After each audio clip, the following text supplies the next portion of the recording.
عظمت مانتے ہیں، نبیوں اور ولیوں کی شان مانتے ہیں، ہم انہیں من دون اللہ میں نہیں سمجھتے بلکہ اہل اللہ میں سمجھتے۔ یہ ایک فکری غلطی ہے کہ بعض لوگوں نے قرآن مجید کے ترجمے میں یہ لکھ دیا اور عقیدہ یہ بنا لیا وما لکم من دون اللہ من ولی ولا نصیر، کہ کوئی نبی ہو، کوئی ولی ہو، کوئی مدد کر ہی نہیں سکتا۔ ہم اگر کہہ دیں، ابھی بٹ صاحب سے آپ سن رہے تھے، لاہور میں بہت بڑی ہستی ہیں جو اس علاقے میں اسلام لے کے آئے ہیں، کیا نام ہے حضرت؟ نام تو ہے سید علی بن عثمان حجویری، لیکن لقب ہے داتا گنج بخش۔ تو بعض لوگ کہتے ہیں شرک ہو گیا، کیا آپ نے ولی کو داتا کہہ دیا؟ آیت الکرسی تو آپ سب کو آتی ہوگی، اللہ لا الہ الا هو۔ ذرا رک جائیں، یہ حی کا معنی کیا ہے؟ حی کا معنی ہے زندہ۔ حی کا معنی کیا ہے؟ زندہ۔ آپ لوگ کیا ہیں؟ جلدی بولے۔ آپ میں سے کوئی کھڑا ہو کے کہہ سکتا ہے میں زندہ نہیں؟ کہہ سکتے ہیں؟ اگر کوئی کھڑا ہو کے کہ میں زندہ نہیں، تو لوگ کہیں گے کیسا بے وقوف ہے، کھڑا بھی ہے، بول بھی رہا ہے اور کہتا ہے میں زندہ نہیں۔ اگر آپ میں سے کوئی آدمی کھڑا ہو کے یہ کہے نا کہ میں زندہ نہیں، تو سارے لوگ ہنسیں گے اس پر کہ دیکھو جھوٹ بول رہا ہے اور کتنا بے وقوف ہے، کھڑا بھی ہے، بول بھی رہا ہے اور کہتا ہے میں زندہ نہیں۔ اور بڑی توجہ آپ کی چاہوں گا، اگر کوئی آپ میں سے کھڑا ہو کے کہہ دے میں زندہ ہوں، تو جو شرک کا فتویٰ دینے والے ہیں وہ کہیں گے مشرک ہو گیا ہے، کیونکہ زندہ تو اللہ ہے، اللہ لا الہ الا هو الحی القیوم۔ اگر آپ کہیں نا میں زندہ ہوں، تو جو شرک کا فتویٰ، جن کی مشین چل رہی ہے شرک کے فتوے دینے والے، وہ کہیں گے یہ مشرک ہو گیا ہے، کیونکہ حی تو اللہ کا نام ہے۔ قرآن مجید میں حی کا لفظ کس کے لیے بولا گیا ہے؟ اللہ۔ اب انسان پھنس گیا، میں اور آپ پھنس گئے۔ اگر ہم کہیں کہ ہم زندہ نہیں تو یہ جھوٹ ہے، کیونکہ ہم زندہ ہیں۔ اور اگر ہم کہیں کہ زندہ ہیں، میں زندہ ہوں، تو جو بات بات پہ شرک کا فتویٰ دیتے ہیں وہ کہیں گے مشرک ہو گئے۔ وہ قرآن تو کہتا ہے اللہ زندہ ہے، لفظ میں برابری ہو گئی، لہٰذا تم مشرک ہو گئے۔ اب جان پھنس گئی کہ اگر شرک سے بچے اللہ کی برابری ہو جاتی ہے نا زندہ کہنے میں، اللہ بھی زندہ ہم بھی زندہ، یہ تو برابری ہو گئی۔ بعض لوگوں نے اس پر ہی شرک کا فتویٰ دے دیا ہے، وہ کہتے ہیں دیکھو جی اللہ بھی مدد کرنے والا، دادا صاحب بھی مدد کرنے والے، شرک ہو گئے۔ میں کہتا ہوں اللہ بھی زندہ ہم بھی زندہ، شرک نہیں ہو گئی۔ اب شرک سے بچنا ہے تو کہو کہ ہم زندہ نہیں، اور اگر آپ کہیں کہ ہم زندہ ہیں پھر تو شرک ہو جائے گا، اور اگر کہیں کہ میں زندہ نہیں تو جھوٹ ہوگا، پھر بچ کس طرح سکتے؟ لوگوں نے قرآن پڑھا ہے پر بریلی کے تاجدار نے قرآن سمجھایا ہے۔ اہل سنت کے بزرگوں نے قرآن کے محض لفظ ہی نہیں پڑھے، انہوں نے قرآن سمجھایا بھی ہے۔ اللہ زندہ ہے تو ذاتی طور پہ زندہ ہے، اور ہم زندہ ہیں تو اللہ کی دی ہوئی زندگی سے زندہ ہے۔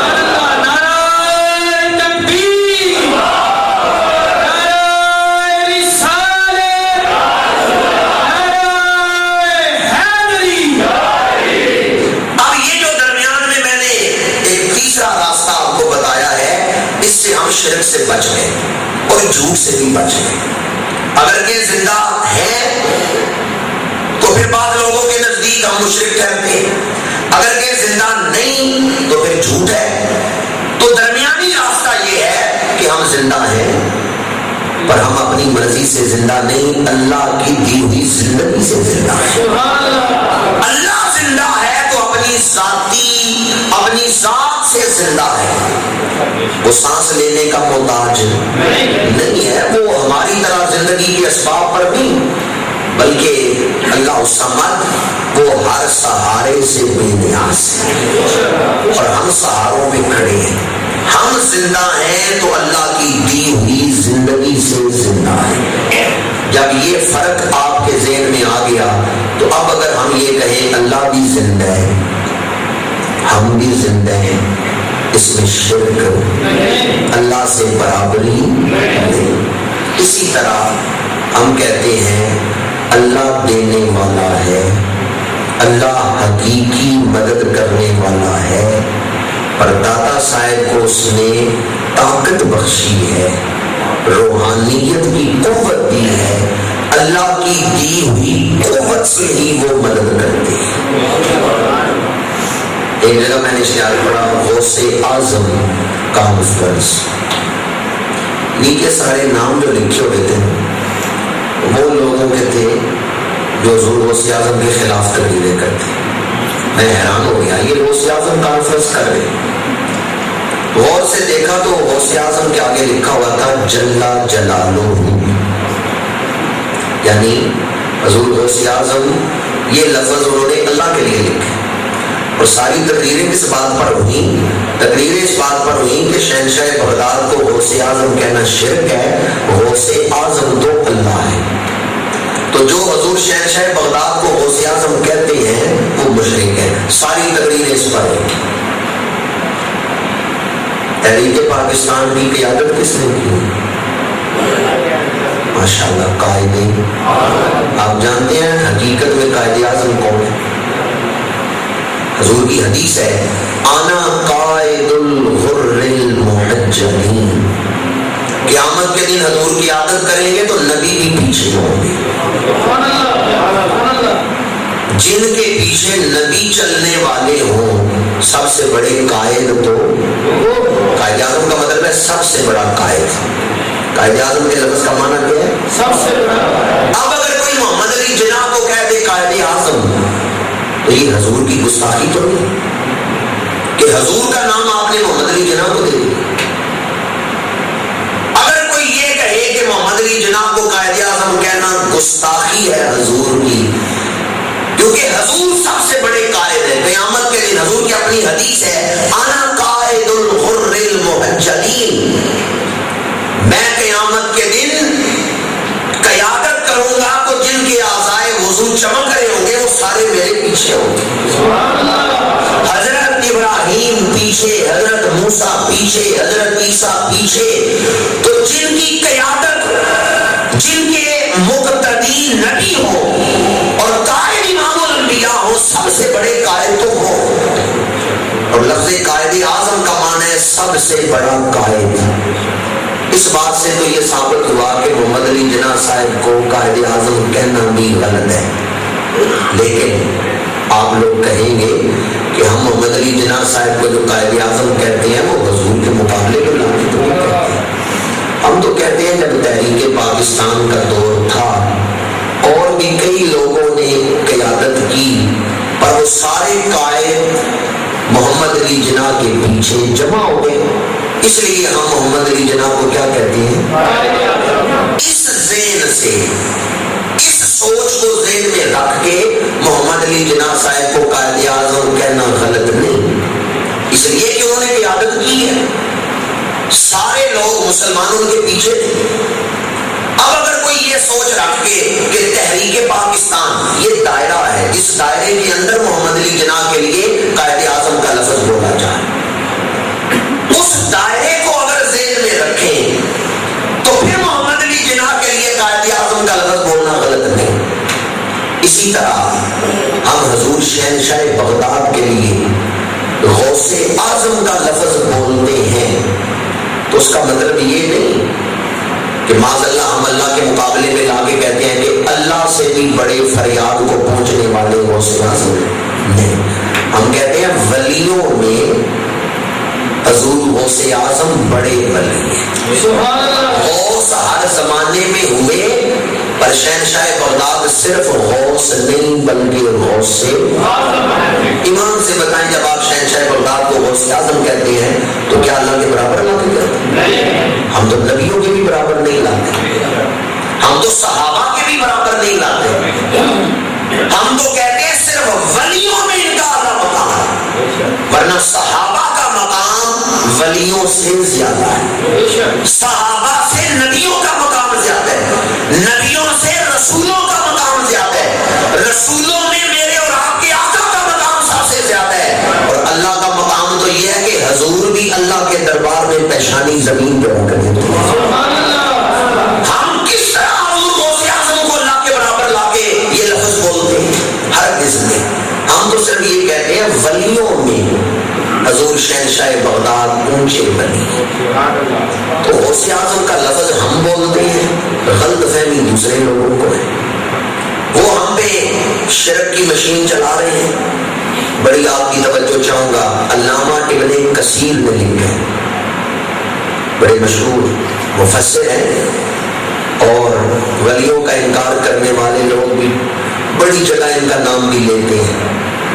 علامہ ابن کثیر نے لکھا ہے، حضرت حذیفہ حضور کی بارگاہ میں بیٹھے تھے اور حضور نے فرمایا میری امت میں ایک شخص آئے گا، قرآن پڑھے گا، قرآن کا نور ظاہر ہوگا، لوگ اس کی طرف متوجہ ہوں گے کہ یکایک اس کی کیفیت بدل جائے گی، اور پھر وہ مسلمانوں کو مشرک کہنا شروع کر دے گا۔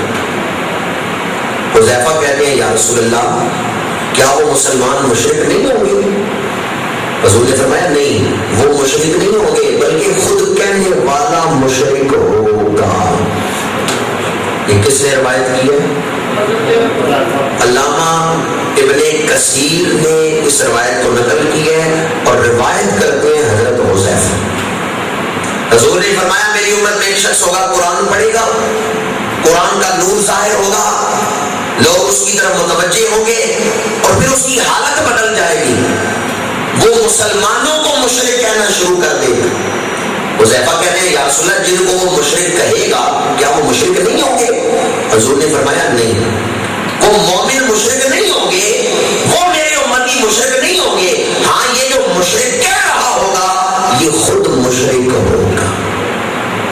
آج بات بات پہ اہل ایمان کو مشرک قرار دے دیا جاتا ہے۔ اگر لفظی اشتراک سے شرک کا فتویٰ دیا جاتا تو پھر کسی کو مولانا کہنا بھی شرک ہے، کسی کو حافظ کہنا بھی شرک ہے، کیونکہ مولانا کا لفظ بھی قرآن میں اللہ کے لیے آیا ہے، واعف عنا واغفر لنا وارحمنا انت۔ تو اپنے مولویوں کے ساتھ لکھتے ہیں یعنی مولانا اشرف علی، مولانا قاسم نانوتوی، تو اگر ان کے لیے مولانا کا لفظ لکھتے ہیں تو یہ لفظ قرآن میں تو اللہ کے لیے ہے۔ اب جو فرق آپ وہاں بیان کریں گے نا کہ ہم اپنے مولوی صاحب کے لیے تو اس معنی میں بولتے ہیں، وہی فرق ہم لفظ غوث اعظم کے لیے بھی سبحان اللہ۔ جو فرق آپ بیان کریں گے نا کہ ہم مولانا کا لفظ یہ معنی ذہن میں رکھ کے بولتے ہیں، تو ہم بھی معنی کا فرق بیان کر لیتے ہیں حضرت داتا صاحب کے، کہ ہم انہیں اللہ کے برابر لا کے داتا کا لفظ نہیں بولتے، ہم کہتے ہیں اللہ نے انہیں طاقت عطا فرمائی، ان کی روح میں اللہ نے ایسا جوہر رکھا ہے، ان کی روح کو اللہ نے ایسی قوت عطا فرمائی ہے۔ کیا روحوں کے اندر ایسی قوت ہو سکتی ہے؟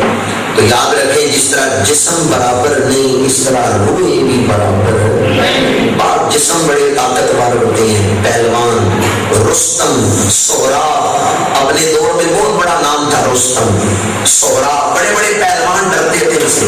یہ رستم و سہراب کون ہیں؟ جن کے جسم پہلوان ہیں، جن کے جسم میں بڑی طاقت تھی۔ کچھ لوگوں کے جسموں میں بڑی طاقت ہے، کچھ لوگوں کی روحوں میں بڑی طاقت ہے۔ کچھ لوگ جسموں کے پہلوان ہیں، کچھ روحانی دنیا کے پہلوان ہیں۔ کسی کے جسم میں طاقت ہے تو 4 من کا پتھر اٹھا لیتا ہے، اور کسی کی روح میں طاقت ہے، بیٹھے دربار سلیمانی میں ہے اور 1600 میل دور پڑا ہوا تخت اٹھا کے حضرت سلیمان کے سامنے رکھ دیتے ہیں۔ قال الذی لہ علم من الکتاب انا آتیک بہ قبل ان یرتد الیک طرفک۔ حضرت آصف بن برقیہ قرآن بیان کرتا ہے یہ ولی ہے، پر 1600 میل دور پڑا ہوا تخت اٹھا کے ایک لمحے میں حضرت سلیمان کے سامنے رکھ دیا۔ کتنے میل دور؟ کراچی یہاں سے کتنا ہے؟ یعنی کراچی سے بھی دور، یہاں بیٹھ کے کوئی کراچی سے بھی آگے پڑا ہوا تخت ایک لمحے میں کہے اللہ اور تخت سامنے ہو، کمال ہے یا نہیں؟ قرآن نے یہ کمال کس کا بیان کیا ہے؟ نبی کا یا ولی کا؟ ایک مجھے کہنے کا وہ جن تھے، میں نے کہا ٹھیک ہے جن نہیں تھے پر اللہ تو نہیں تھے نا، جن تھے پر اللہ کی مخلوق ہی تھے نا، جن تھے پر حضرت عاصم بن برقیہ کے امتی تھے، حالانکہ ہمارے نزدیک وہ عاصم بن برقیہ تھے، اور بعض لوگ جان چھڑانے کے لیے کہتے ہیں ہم جن تھے پھر بھی اللہ تو نہیں تھے نا، اللہ کی مخلوق ہی تھے۔ اگر حضرت سلیمان کے امتی کی طاقت اتنی ہے تو حضرت سلیمان کی اپنی طاقت کتنی ہے، اور اگر حضرت سلیمان اتنی طاقت رکھتے ہیں تو جن کے پیچھے سلیمان بھی مقتدی بن کے کھڑے ہو وہ امام الانبیاء کی طاقت کتنی ہے۔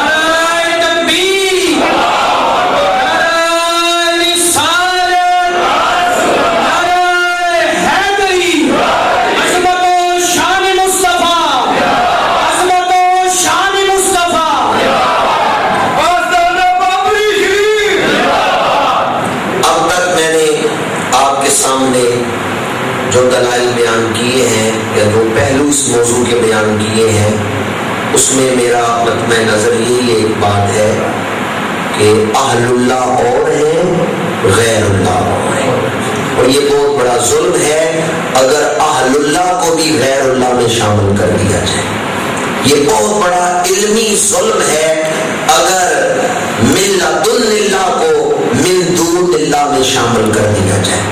ہم اہل سنت و جماعت ہیں، ہم من دون اللہ کی نفی کرتے ہیں، ہم غیر اللہ کی عظمتوں کے قائل نہیں، ہم تو اللہ والوں کی عظمت کے قائل ہیں۔ کیا اللہ کے قریب ہونے کا کوئی فائدہ ہے یا نہیں؟ اللہ کے قریب ہونے کا کوئی نفع ہے یا نہیں؟ میں نے ایک خبر پڑھی کہ شکرگار میں یہ واقعہ ہوا، صبح مسجد میں ایک رمضان کا مہینہ تھا تو محلے میں سے آدمی آیا مسجد میں اٹھ کے لاؤڈ اسپیکر کھول کے اعلان کرنے لگا، روزے کے لیے لوگوں کو